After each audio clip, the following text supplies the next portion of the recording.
Jeremiah chapter 52. Zedekiah was 21 years old when he became king, and he reigned 11 years in Jerusalem. His mother's name was Hamutal, the daughter of Jeremiah of Libnah. And he did what was evil in the sight of the Lord, according to all that Jehoiakim had done. For because of the anger of the Lord it came to the point in Jerusalem and Judah that he cast them out from his presence. And Zedekiah rebelled against the king of Babylon, and in the 9th year of his reign, in the 10th month, on the 10th day of the month, Nebuchadnezzar king of Babylon came with all his army against Jerusalem, and laid siege to it. And they built siege works all around it. So the city was besieged till the 11th year of King Zedekiah. On the 9th day of the 4th month the famine was so severe in the city that there was no food for the people of the land. Then a breach was made in the city, and all the men of war fled and went out from the city by night, by the way of a gate between the two walls, by the king's garden. And the Chaldeans were around the city, and they went in the direction of the Arabah. But the army of the Chaldeans pursued the king, and overtook Zedekiah in the plains of Jericho, and all his army was scattered from him. Then they captured the king, and brought him up to the king of Babylon at Riblah in the land of Hamath, and he passed sentence on him. The king of Babylon slaughtered the sons of Zedekiah before his eyes, and also slaughtered all the officials of Judah at Riblah. He put out the eyes of Zedekiah, and bound him in chains, and the king of Babylon took him to Babylon, and put him in prison till the day of his death. In the 5th month, on the 10th day of the month, that was the 19th year of King Nebuchadnezzar king of Babylon, Nebuzaradan the captain of the bodyguard, who served the king of Babylon, entered Jerusalem. And he burned the house of the Lord, and the king's house, and all the houses of Jerusalem. Every great house he burnt down. And all the army of the Chaldeans, who were with the captain of the guard, broke down all the walls around Jerusalem. And Nebuzaradan the captain of the guard carried away captive some of the poorest of the people, and the rest of the people who were left in the city, and the deserters who had deserted to the king of Babylon, together with the rest of the artisans. But Nebuzaradan the captain of the guard left some of the poorest of the land to be vine-dressers and ploughmen. And the pillars of bronze that were in the house of the Lord, and the stands and the bronze sea that were in the house of the Lord, the Chaldeans broke in pieces, and carried all the bronze to Babylon. And they took away the pots and the shovels and the snuffers and the basins and the dishes for incense, and all the vessels of bronze used in the temple service, also the small bowls and the fire pans and the basins and the pots and the lampstands and the dishes for incense, and the bowls for drink offerings. What was of gold the captain of the guard took away as gold, and what was of silver as silver. As for the 2 pillars, the one sea, the 12 bronze bulls that were under the sea, and the stands which Solomon the king had made for the house of the Lord, the bronze of all these things was beyond weight. As for the pillars, the height of the one pillar was 18 cubits, its circumference was 12 cubits, and its thickness was 4 fingers, and it was hollow. On it was a capital of bronze. The height of the one capital was 5 cubits. A network and pomegranates, all of bronze, were around the capital, and the second pillar had the same, with pomegranates. There were 96 pomegranates on the sides. All the pomegranates were 100 upon the network all around. And the captain of the guard took Sariah the chief priest, and Zephaniah the second priest, and the 3 keepers of the threshold. And from the city he took an officer who had been in command of the men of war, and 7 men of the king's council, who were found in the city, and the secretary of the commander of the army, who mustered the people of the land, and 60 men of the people of the land, who were found in the midst of the city. And Nebuzaradan the captain of the guard took them, and brought them to the king of Babylon at Riblah. And the king of Babylon struck them down, and put them to death at Riblah in the land of Hamath. So Judah was taken into exile out of its land.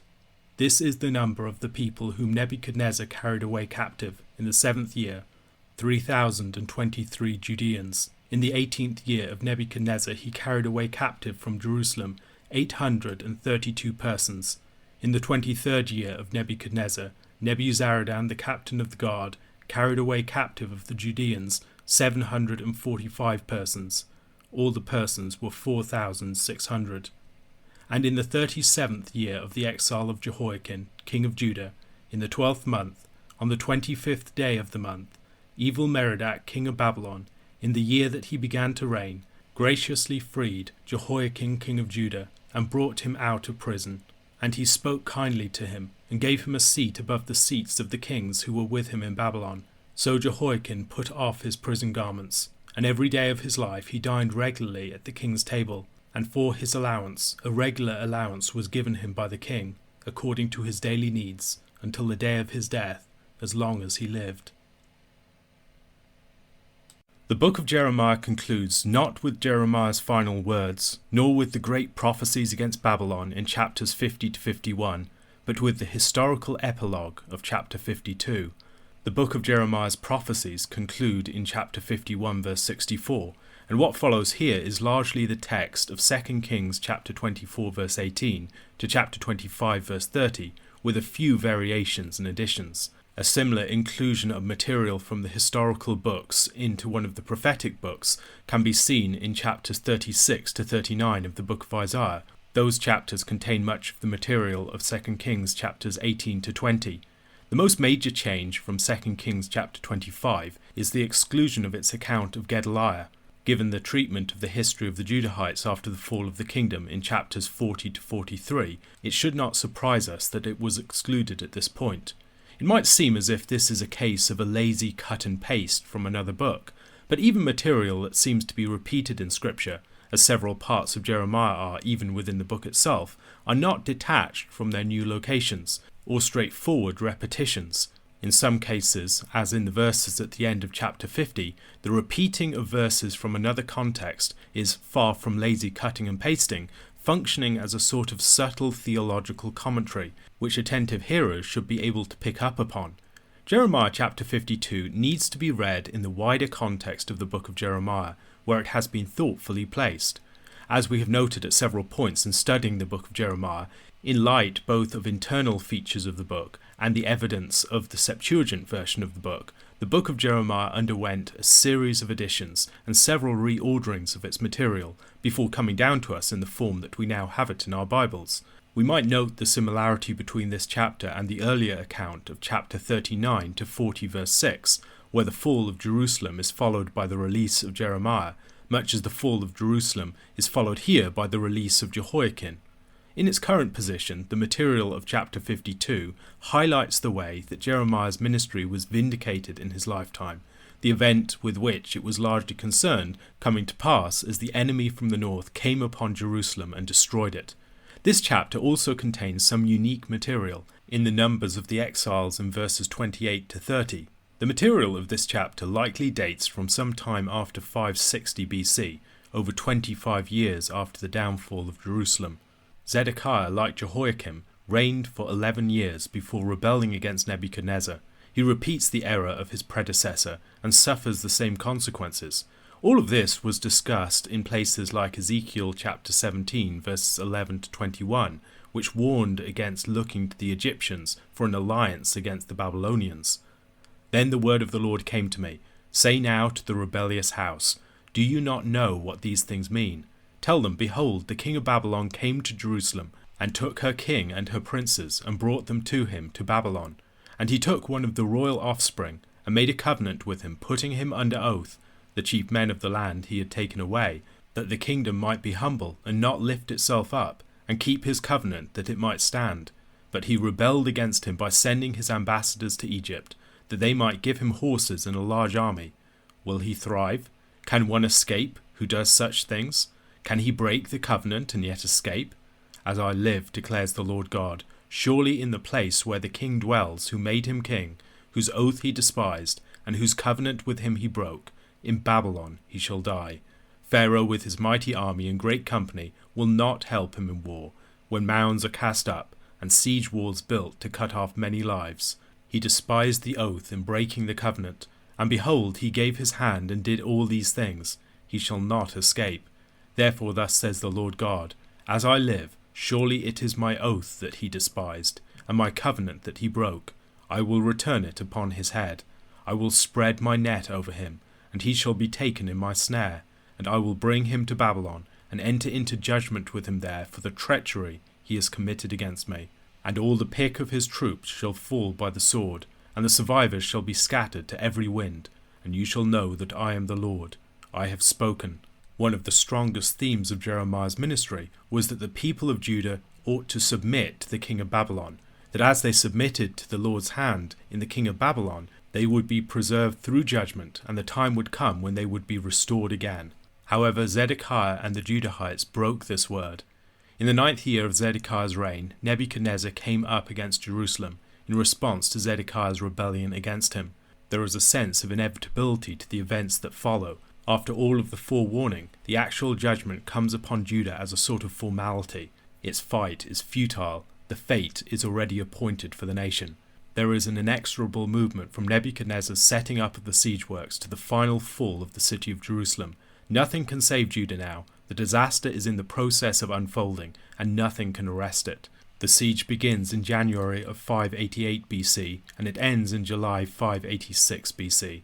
Over the 18 months of the siege, famine conditions become severe in the city. We should imagine a situation similar to that described in 2 Kings chapter 6, where people were buying donkeys' heads and doves' dung to eat, and even eating their own children. The city is finally breached, at which point Zedekiah and his warriors try to flee by night, at a place where the besieging army would be the thinnest. They flee east, but are pursued by the Chaldean army, which overtakes them in the plains of Jericho. Zedekiah's escape is short-lived. His army is scattered and he is captured. He is brought north to Riblah, where Nebuchadnezzar is now based, and there his sons are killed before his eyes, and to ensure that this is the last thing that he will ever see, they put out his eyes. He is brought in chains to Babylon. With his sons killed, there is seemingly no hope of his restoration of his dynasty. He ends up in prison in Babylon, or, in the Septuagint, the mill house, subject to hard labour. We might here think about the story of Samson, who also loses his eyes and is subject to hard labour. In the verses that follow, we are told the year of the reign of Nebuchadnezzar in which Jerusalem fell. Now that Judah is being removed from the map, the marking of time moves from the regnal years of Judah's kings to the year of the reign of the kings of Babylon. The entire temple complex, the house of the Lord and the king's palace, is burned down, along with all of the other great buildings of the city. Solomon's temple, which had been at the heart of the life of the nation of Judah, is no more. As Jeremiah had taught the people so forcefully, they had wrongly trusted in the temple, treating it as if it were a sort of idol or talisman. But now it is removed from them. The walls of Jerusalem are broken down. The city is utterly humbled. Any remnant of its former grandeur is reduced to smouldering rubble. The smaller remnant of the elite and the artisans that had been left after the former deportation are removed. Only some of the poorest are left to work the land. At the start of the books of the kings, there was the assembling of the furniture of the temple, and in this chapter it is stripped from the house, item by item. It's a tragic mirroring of 1 Kings chapter 7 verses 15 to 45. The temple is divested of its treasures. The captain of the guard, Nebuzaradan, assembles a representative group of men of various high offices. They are then taken north, up to Nebuchadnezzar at Riblah, where they are put to death. Although many of the poorer people remain, Judah is now in exile and has ceased to exist as a nation in its own right. There is no lengthy discussion of the reasons for Jerusalem's destruction here. As the final chapter of the book of Jeremiah, it is already entirely evident to the hearer. There are some added details within this list of the temple furnishings, some surprising variations from the account in 2 Kings chapter 25, but also in 1 Kings chapter 7, where the items are first described. Most particularly in verse 23 we read, "There were 96 pomegranates on the sides. All the pomegranates were 100 upon the network all around." This is not a detail that we have elsewhere. Where we read of the pomegranates in 1 Kings chapter 7 verses 20 and 42, we are not given the number 96. Rather we read, "The capitals were on the 2 pillars, and also above the rounded projection which was beside the lattice work. There were 200 pomegranates in 2 rows all around, and so with the other capital, and the 400 pomegranates for the 2 lattice works, 2 rows of pomegranates for each lattice work, to cover the 2 bowls of the capitals that were on the pillars." It is quite possible that this seemingly extraneous detail is significant and that the hearer is supposed to recognize some importance in this number 96. Further numbers follow this section, numbers that are not found in the account of 2 Kings. These are the deportation summaries from 597 BC, 586 BC, and 582 BC, from the first attack upon Jerusalem, from the downfall of Jerusalem, and then presumably a third time after the killing of Gedaliah. The numbers for the deportation here differ from those that we find in 2 Kings. 2 Kings chapter 24 verses 14 to 16 gives the numbers for the first deportation. He carried away all Jerusalem and all the officials and all the mighty men of valor, 10,000 captives, and all the craftsmen and the smiths. None remained except the poorest people of the land. And he carried away Jehoiakim to Babylon, the king's mother, the king's wives, his officials, and the chief men of the land he took into captivity from Jerusalem to Babylon. And the king of Babylon brought captive to Babylon all the men of valor, 7,000, and the craftsmen and the metal workers, 1,000, all of them strong and fit for war. The discrepancies between the figures in these two accounts could be accounted for in various ways. Who exactly is being numbered? Is it including just the adult males in the account here? Are there certain classes of persons that are not being included? Where are the people being numbered? As they are being brought away from Jerusalem, or as they are arriving in Babylon, or as they are settled in Babylon? It's not entirely clear. I would not be surprised if there is some significance to be seen in these numbers again. The book ends on a surprising note. There is a brief flicker of hope in the gloom of exile. 37 years into his exile, Jehoiakim, Zedekiah's nephew and predecessor on the throne of Judah, is released from prison. He's treated kindly by Evil-Merodach and made to sit regularly at the king's table above the other captive kings in Babylon. He is also granted a regular allowance for his needs. Judah had been told that if they submitted to Babylon, they would enjoy peace. In his book of comfort or consolation, Jeremiah had also told them that the time would come when the Lord would visit them. He would restore them to the land, and they would prosper there once more. Here, in the darkness of the grave of exile, there is the slightest stirring of the bones. A question to consider. What similarities might we see between the story of the elevation of Jehoiakim from prison to the story of Joseph in Genesis? What might we make of the resemblances between these two stories? Romans chapter 7. Or do you not know, brothers, for I am speaking to those who know the law, that the law is binding on a person only as long as he lives? For a married woman is bound by law to her husband while he lives, but if her husband dies, she is released from the law of marriage. Accordingly, she will be called an adulteress if she lives with another man while her husband is alive. But if her husband dies, she is free from that law, and if she marries another man, she is not an adulteress.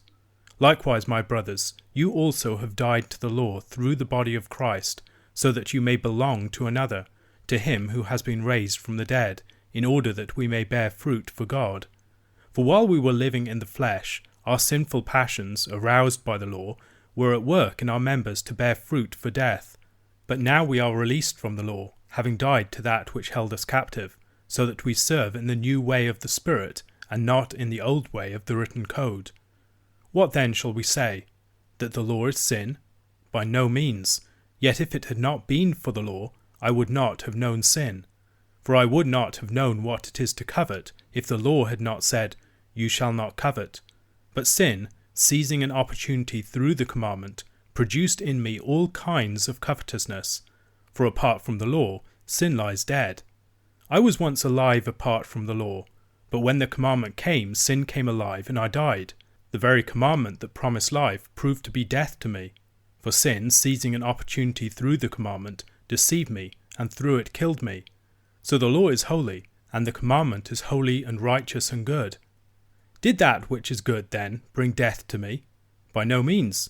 It was sin, producing death in me through what is good, in order that sin might be shown to be sin, and through the commandment might become sinful beyond measure. For we know that the law is spiritual, but I am of the flesh, sold under sin. For I do not understand my own actions. For I do not do what I want, but I do the very thing I hate. Now, if I do what I do not want, I agree with the law, that it is good. So now, it is no longer I who do it, but sin that dwells within me. For I know that nothing good dwells in me, that is, in my flesh. For I have the desire to do what is right, but not the ability to carry it out. For I do not do the good I want, but the evil I do not want is what I keep on doing. Now, if I do what I do not want, it is no longer I who do it, but sin that dwells within me. So I find it to be a law that when I want to do right, evil lies close at hand.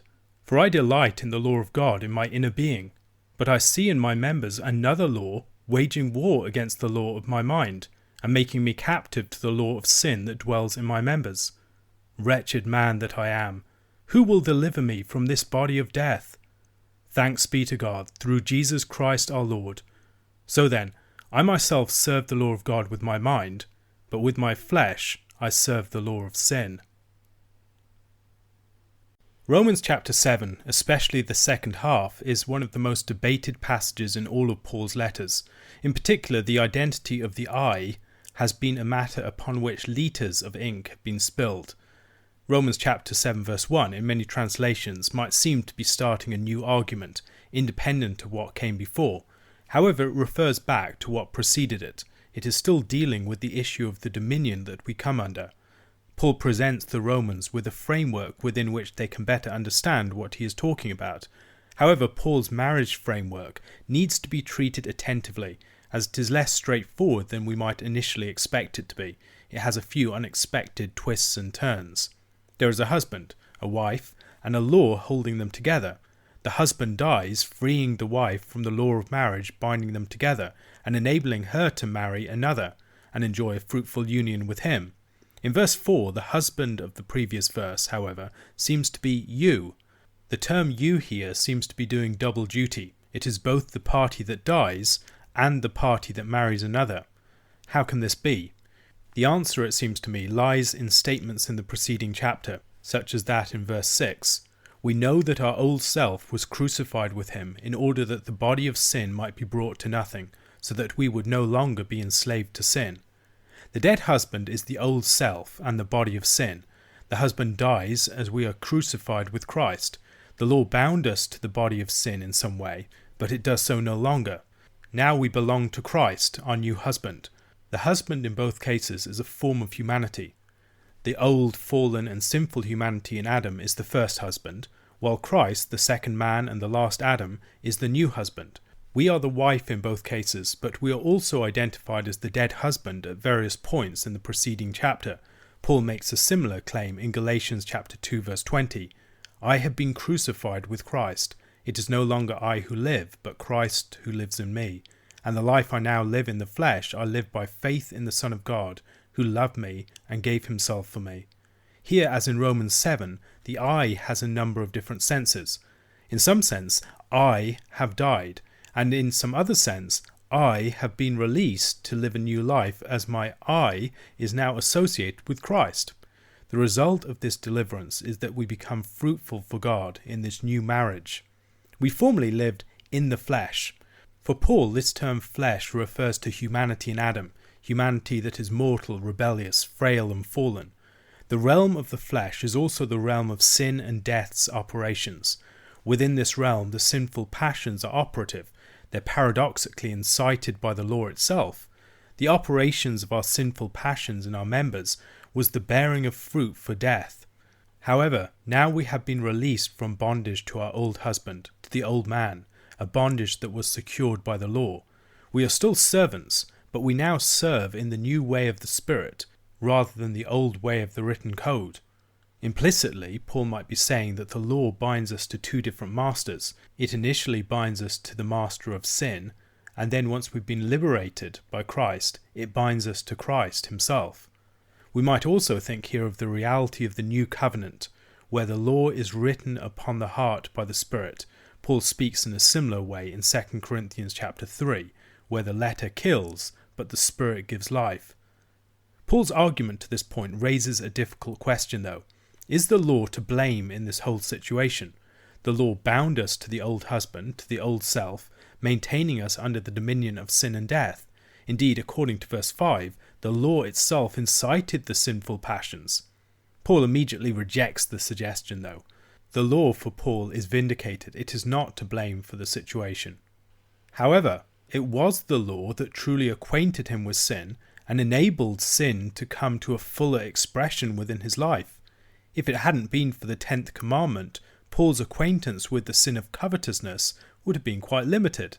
However, as the law brought covetousness to Paul's true acquaintance, sin grew to a much higher, more visible and self-conscious level of activity and expression than it ever would have done apart from the law.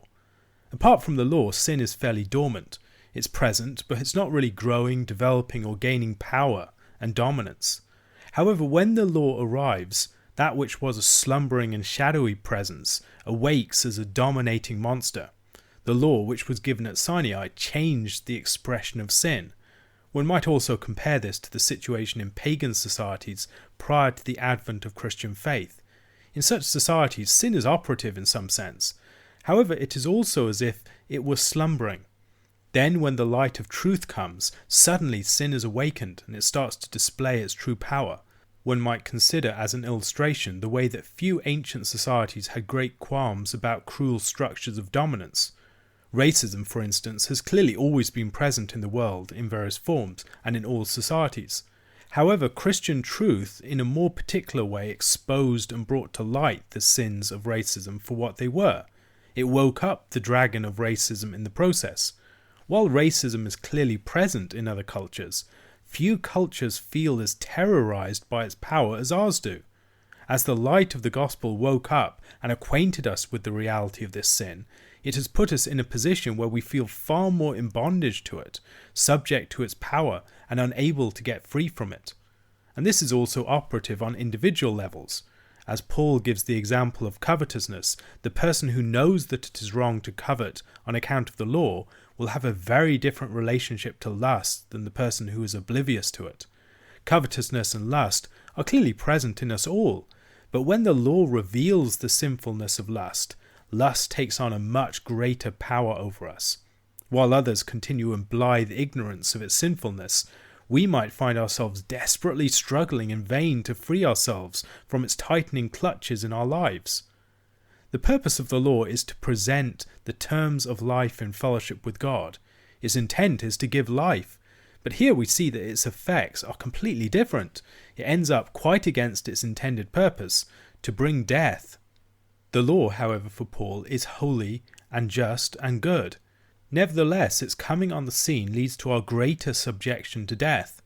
Is this the law's own fault? No, rather it's the fault of sin, which is exploiting the opportunity provided to it by the law, which awakens it from its dormant state. The use of the first person singular in Romans 7 verses 7 to 25 has aroused many different theories.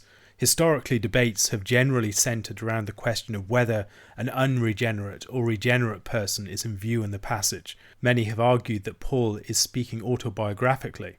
The helpfulness of this question, however, has been questioned by much recent scholarship. Of particular significance is the work of people like Stanley Stowers, who argue that Paul is employing a rhetorical advice, speech in character, or according to some, that the I is a sort of generic I. A number of suggestions for the identity of the speaker have been put forward. Some argue that it is Adam, others Eve, Gentiles who try to live by the law, or Israel. It seems to me that some association between the I and Israel more generally offers some more promising ways of resolving the problems. However, the exact way that the I and Israel are associated can be a matter of debate. Perhaps Paul is presenting himself as a sort of archetypal Israelite who stands in some way for the nation as a whole. Perhaps the greatest strength of this approach is the manner in which it does justice to the contradictory character of the I. It's in the flesh and sold under sin, yet it delights in the law of God. On this reading, the great transition that underlies Paul's argument is not primarily one from unbelief to belief, but one from the old age of the flesh to the new age of the spirit. In using the I in this way, Paul can also associate and identify himself with Israel, and not describe her plight as if it were some alien concern. The change of tense within this section has also played a significant role in determining the identity of the speaker. I believe that change is best understood as a movement from consideration of what happened when the law was first given to consideration of the ongoing experience of Israel under the law. Verses 7 to 25 unpack verse 5 of the chapter. The past tense of verse 5 temporarily situates verses 7 to 25 until verse 1 of chapter 8 picks up the thread of verse 6 of chapter 7 again. Paul's claim that the law is spiritual in verse 14 is one that he seems to share with his readers. He begins his defense of the law by drawing attention to the imbalance between the law and the eye. It's an imbalance that exists between spirit and flesh. The law is of the spirit, but he is of the flesh. The flesh-spirit contrast exists between the old humanity in Adam and the new humanity in Christ, and Paul places the law very clearly on the positive side of this polarity, whereas the eye is placed with the Adam, in the negative side. It is the eye that is fleshly, unable to render the sort of spiritual service that the law calls for. Paul's language here, sold as a slave under sin, seems to rule out that this is a reference to the Christian. Paul has already claimed that Christians are not in the flesh in verse 5, and the description of the eye as sold under sin would seem to contradict many of the earlier statements in chapter 6. Verse 15 helps to explain this. The sins of the eye in the flesh are unwilling in many senses. The eye does not want to sin, but sins nonetheless. Paul's point here is that the problem does not lie so much at the level of intention or even instruction in the law, but in the operation of sin that prevents the eye from doing the good thing that it wants to do. In verse 16, the eye drops any charges that might be levelled against the law. The law is neither evil nor the cause of my death. The eye readily acknowledges the goodness of the law and intends that very good itself, but it lacks the power to actually perform it. In verse 17, we see that there is another shadowy actor in the drama, sin.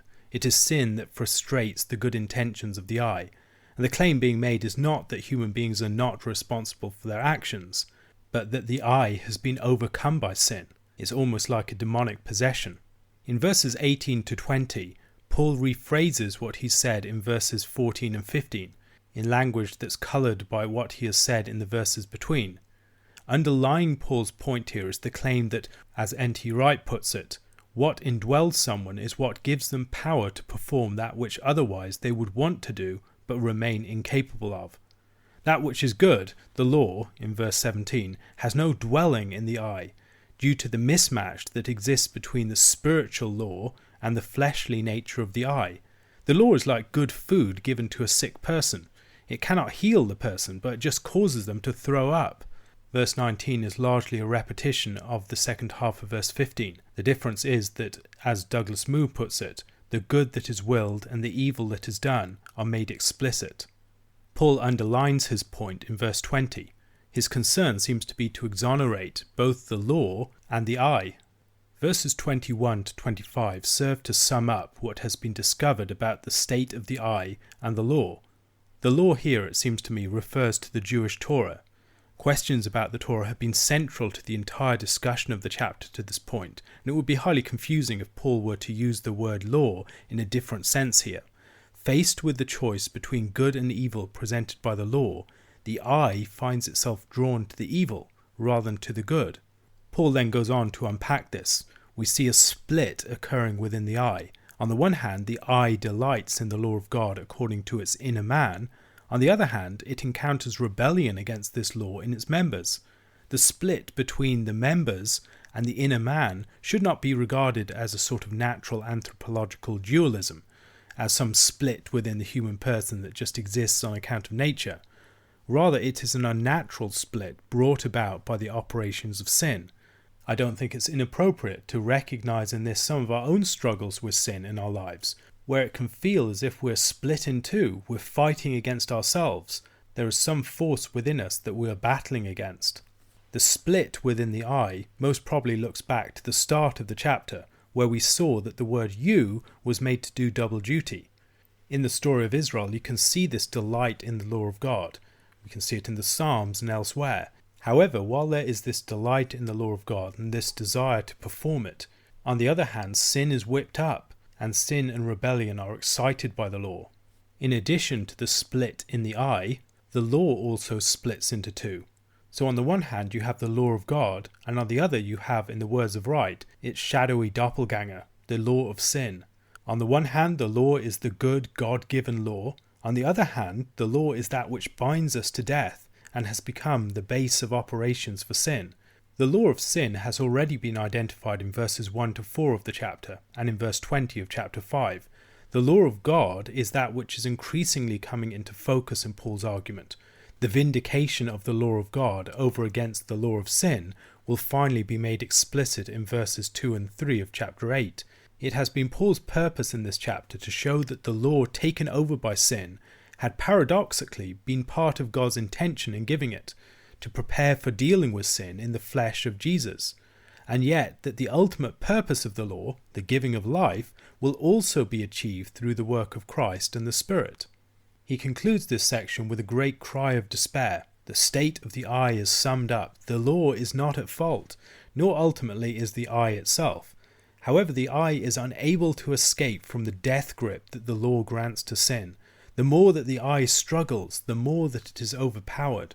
The source of the problem is identified as the body of this death, the state of being flesh and fleshly, and being bound up in the solidarity of sin. The paradigmatic Israelite eye is unable to attain the spiritual law and its promise of life. Rather, it finds itself bound in death, with no idea of where deliverance might come from. Paul concludes his analysis with an anticipation of the answer to the plight of the eye, to humanity in Adam, bound by the law. His exclamation of thanksgiving looks back to verse 21 of chapter 5 and forward to verse 3 of chapter 8. Paul proceeds to sum up the argument of the chapter, expressing the split that has occurred in the eye and also the bifurcation of the Torah. He describes the breach that has been caused in the eye on account of sin. The mind has become alienated from the actions of the members of the body. The mind longs to fulfill the law, but it finds itself incapable of doing so, given the power of sin and the death of the fleshly body. Now that the plight of the old man faced with the law has been diagnosed, Paul is able to move on to the next chapter to reveal the remedy and to demonstrate the manner in which the intention of the law to give life and the intention of the eye to gain life can both finally be realized. A question to consider: the split of the eye in the concluding half of this chapter and the split of the law should remind us of the marriage framework with which Paul began the chapter. That framework too involved a split between the eye that has to die and the eye that is freed to be married to another, and also a split in the law, a split between the law that binds me to sin and death and the law that is the new way of the Spirit. How can reading the second half of the chapter in light of the first few verses help us better to understand both?